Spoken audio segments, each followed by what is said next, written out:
any MRA who has spent time in feminist forums and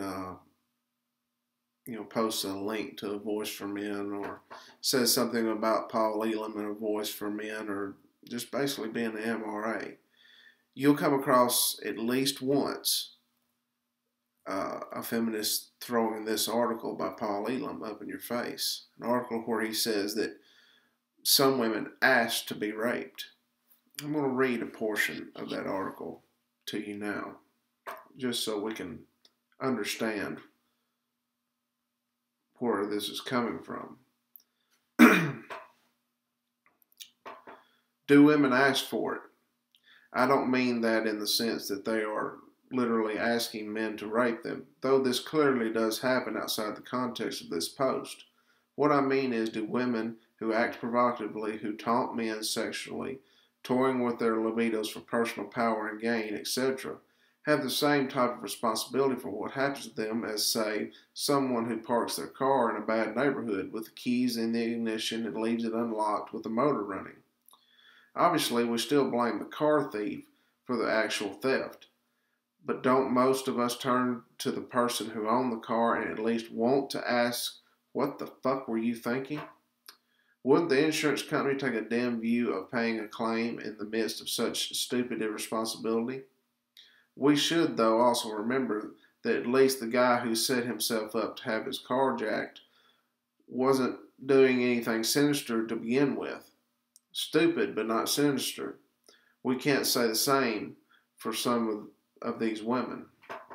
In that light, I have ideas about women who spend evenings in bars, hustling men for drinks, playing on their sexual desires so they can get shit-faced on the beta dole, paying their bar tab with a pussy pass, and the women who drink and make out doing everything short of sex with men all evening and then go to his apartment at 2 a.m.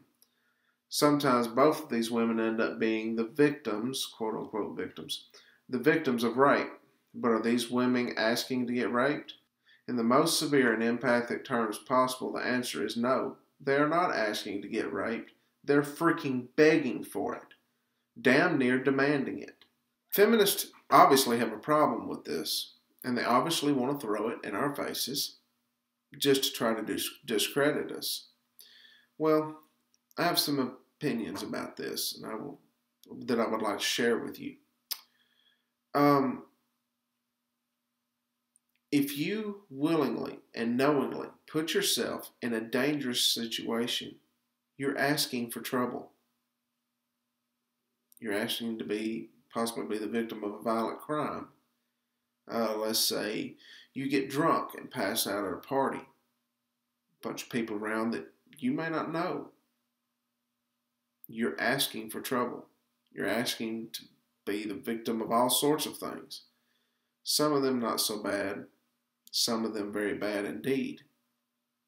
And any sane, rational person understands this. Again, notice it says sane, rational person. So obviously we're not talking about feminists there. But most people understand this because, as adults, we're expected to take care of ourselves. We're expected to be held accountable for our own personal safety. It's our responsibility to keep ourselves safe. It's not anyone else's, not anyone but us. Don't we see women as adults? Aren't women as adults? Now, I'm not talking about the feminists. We know they don't see women as adults. We know they don't want anyone else to see women as adults. I'm not talking about feminists. I'm talking about the average, sane, rational person. We see women as adults. So, wouldn't it be reasonable to think that some women are freaking asking for trouble when they do stupid shit? Wouldn't that be a reasonable thought? Feminists don't think so. But, who gives a shit what feminists think, right? You and I, on the other hand, this is a legitimate discussion we need to have. If we're gonna see women as adults and not, understand that they're not children, we've got to start holding them accountable for their own personal safety. Now, when they're a victim of rape, even when they've done something stupid, they still deserve sympathy, and the rapist deserves to be punished all the same. I mean, it doesn't make any difference that his victim did something stupid or if he or she did everything right. It still is they're still guilty and they still deserve to be punished, and the victim still deserves sympathy. But they also need to be told, hey, getting drunk and grinding on every guy in the damn place is probably not a good idea. Not every man's a rapist. Most of us are not. But, we've studies like 2 to 5% of men are rapists. So if you've got 100 guys in a club, somewhere between 2 and 5 of them are going to be rapists, statistically speaking. So do you really want to be grinding all over a guy who doesn't give a damn about your consent to sex? You don't know these people. So why do you want to put yourself in that position? Now, to the feminists, I've got this to say.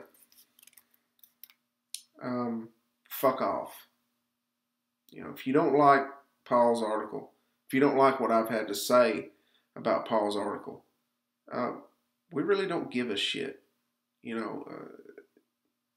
know what you are and who you are. And we know that you don't want us to see women as adults. You want to keep women in that perpetual state of victimhood, that you want to, you want women to be able to walk through life and behave any way that they want and not receive the consequences for that behavior. That would be nice. It'd be nice to live in a world where rape doesn't happen, where any violent crime doesn't happen. But living in that world is a fucking pipe dream. It doesn't exist, and it probably never will exist. So we've got to teach people to, hey, don't do stupid shit. We know that you don't want that same logic and rationality applied to women.